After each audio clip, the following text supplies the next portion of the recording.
नमस्कार, मैं रवीश कुमार।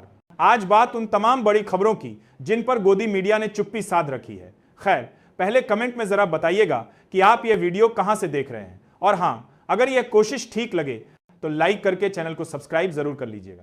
मोदी जी ने कहा था कि हम अच्छे दिन लाएंगे, यही मेरा अच्छा दिन है। आपके लिए यही अच्छा दिन है जी, सम्राट चौधरी के लिए ये अच्छा दिन है, चिराग पासवान के लिए ये अच्छे दिन है। ये अगर दुकान हटेगा तो हम लोग भूखे मरेंगे ना। हम लोग क्या करेंगे जो बताइए। 10,000 में कौन सी रोजगार होती है? ये तो महिलाओं का सशक्त रोजगार है कि महिलाओं को दीजिए, आप पति को उजाड़ दीजिए। गरीब के लिए कोई नहीं है, चाहे जीतनराम मांझी हो, चाहे नीतीश कुमार हो, सिर्फ वोट लेने के लिए है। क्या यही है वो अच्छे दिन जिनका वादा किया गया था?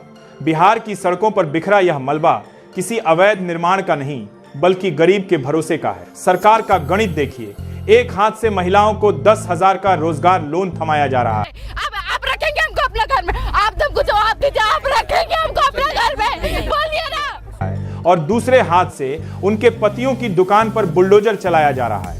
क्या यह महिला सशक्तिकरण है या गरीब का मजाक? पहले वोट खरीद लिया 10,000 दे के, अब बाद में फिर भगा रहा है। कहाँ जाएंगे? बुलडोजर आएगा तो रोड पर सूझ जाएंगे सब बाले बच्चे। नगर निगम का फरमान साफ है, 1,000 रुपए का चंदा दीजिए तो दुकान बचेगी, वरना आपके पेट पर लात मार दी जाएगी। क्या यह प्रशासन है या वर्दी में वसूली गिरोह? चौहरमल नगर की यह दलित बस्ती चीख चीख कर पूछ रही है, चिराग पासवान जी आप कहां हैं?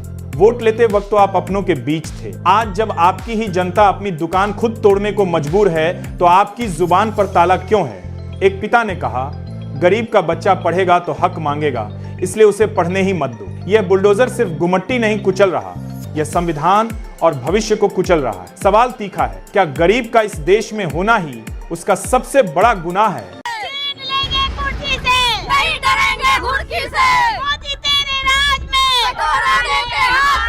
फूल नहीं चिंगारी है, हम भारत की नारी है। फूल नहीं चिंगारी है, हम भारत की नारी है। मोदी जी के राज में 2200 रुपए। और आप लोग कितना मांग कर रहे हैं सरकार? 20,000। 2200 रुपए में भी 200 रुपए हर महीने हमारे से रिश्वत ली जा रही है। लखनऊ की सड़कों पर एक नारा गूंज रहा है, एक कटोरी 2 समोसा, योगी तेरा क्या भरोसा। यह सिर्फ तुकबंदी नहीं बल्कि उत्तर प्रदेश के सुशासन के मुंह पर एक करारा तमाचा है। जरा सोचिए, 2,000 रुपये महीना, क्या यह वेतन है या सरकार की तरफ से दी गई भीख? जो आशा वर्कर स्वास्थ्य विभाग की रीढ़ हैं, जिनसे सरकार चुनाव से लेकर जनगणना तक 24 घंटे काम लेती है, उन्हें बदले में क्या मिलता है? पुलिस की लाठियां और बैरिकेड्स। सरकार कहती है हम राम राज्य लाए हैं, लेकिन ये महिलाएं चीख कर कह रही हैं 2,000 में दम नहीं, 20,000 से कम नहीं। लखनऊ की सड़कों पर पुलिस का पहरा बता रहा है कि सरकार डरी हुई है। ये प्रदर्शनकारी साफ कह रहे हैं, नहीं डरेंगे घुड़की से, खींच लेंगे कुर्सी से। सत्ता के नशे में चूर हुक्मरानों को यह समझना होगा कि जब पेट की आग सड़क पर उतरती है तो बड़े बड़े सिंहासन राख हो जाते हैं। आई है उनकी एक नियमितकरण की मांग है, हमें एक नियमितकरण किया जाए, 21,000 कम से कम 21,000 वेतन दिया जाए और हमारी सेवा समाप्त तो कम से कम 10 लाख रुपए में दिया, क्योंकि आशा 24 घंटे सेवाएं देती है पर उसका इतनी महंगाई है, 6,000 रुपए में कुछ नहीं होता। उस पर बजट के नाम पे पैसे काट लिया जाता है, कभी पैसा होता है कभी नहीं होता है। इतना सवाल यह है, क्या लखनऊ की गद्दी इन नारों की गूंज बर्दाश्त कर पाएगी? कि किसी भी तरीके से 2020 वाली परिस्थिति पुनः बन जाए, एनडीए से चिराग पासवान अलग हो जाए ताकि उनकी राह आसान हो जाए। चिराग पासवान जी के पास एक बात तो तय है कि कोई आइडियोलॉजी है ही नहीं। बिहार की राजनीति में बगावत की स्क्रिप्ट लिखी जा चुकी है। खबर अब फुसफुसाहट नहीं, शोर बन गई है। चिराग पासवान एनडीए को टाटा बाय बाय कहने की तैयारी में। मोदी के हनुमान का मोहभंग हो चुका है और अब उन्हें अपने पुराने छोटे भाई तेजस्वी यादव की याद सता रही है।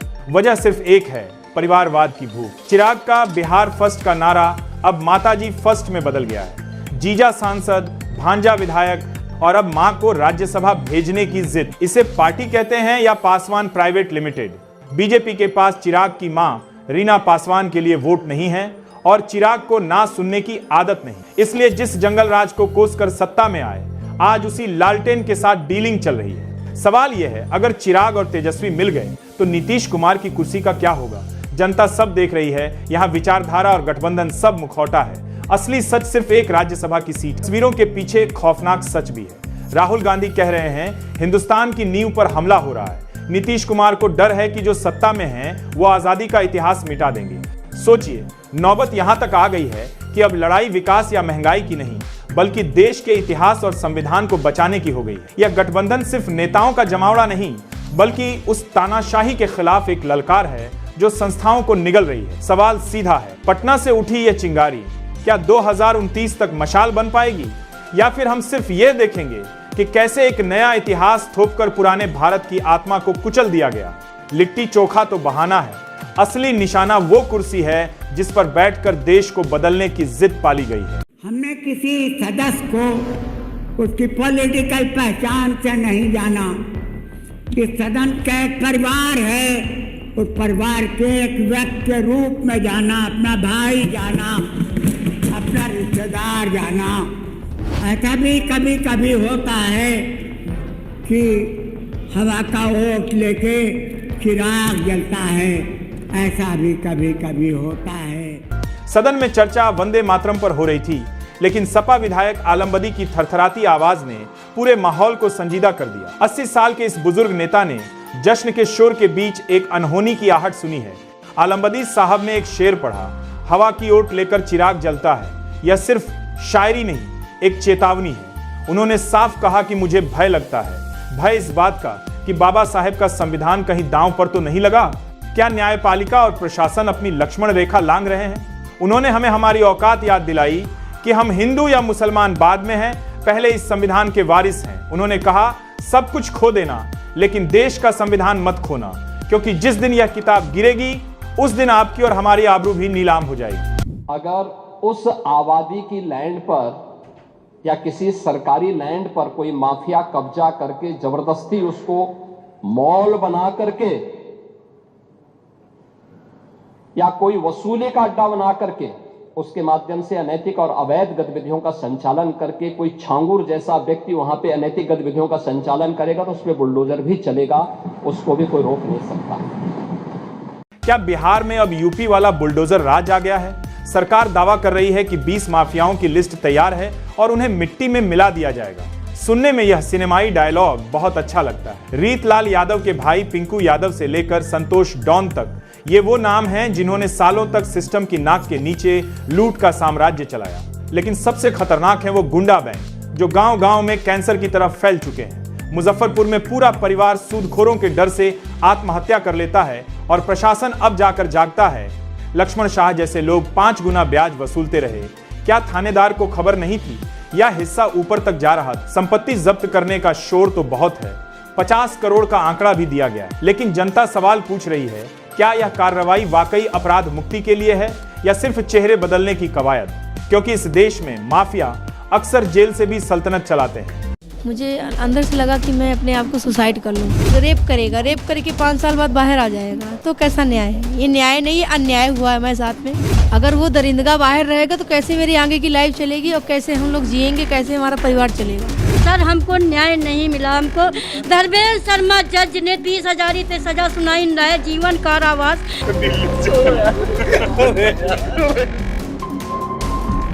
क्या बेटी बचाओ का नारा दरअसल एक चेतावनी है कि बेटियों को हमारे नेताओं से बचाओ?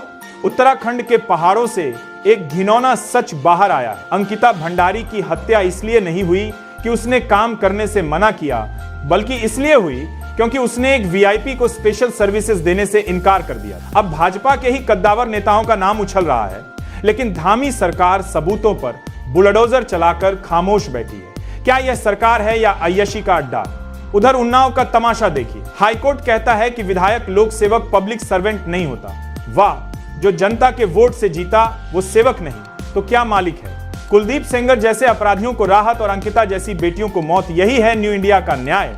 मध्य प्रदेश हो या उत्तराखंड, पैटर्न साफ है। अगर आरोपी सत्ताधारी पार्टी का है तो कानून की आंखों पर पट्टी नहीं, भगवा गमछा बंध जाता है। यह तस्वीर न्यू इंडिया का सबसे डरावना चेहरा है। दिल्ली की सड़कों पर उन्नाव की बेटी घसीटी जा रही थी और लखनऊ विधानसभा में मुख्यमंत्री योगी आदित्यनाथ और उनके मंत्री ठहाके लगा रहे थे। अदालत का फैसला देखिए। आरोपी कुलदीप सेंगर को पीड़िता से 5 किलोमीटर दूर रहने को कहा गया है। क्या मौत और खौफ 5 किलोमीटर का फैसला नाप कर आते हैं? जिस शख्स ने पूरा परिवार खत्म करवा दिया, उसके लिए सिस्टम इतना दयालु क्यों है? प्रधानमंत्री के पास इंस्टाग्राम इन्फ्लुएंसर्स और बॉलीवुड स्टार्स से मिलने का वक्त है, लेकिन उस बेटी के आंसू पोंछने का 1 मिनट नहीं। वहीं राहुल और सोनिया गांधी उस दर्द को महसूस कर रो पड़े, लेकिन सत्ता की संवेदना मर चुकी है। गोदी मीडिया आपको बांग्लादेश और हिंदू मुस्लिम के शोर में उलझा रहा है, ताकि आपको यह सुनाई ना दे कि बेटी बचाओ का नारा अब चुपके से बलात्कारी बचाओ में बदल गया है। सवाल सीधा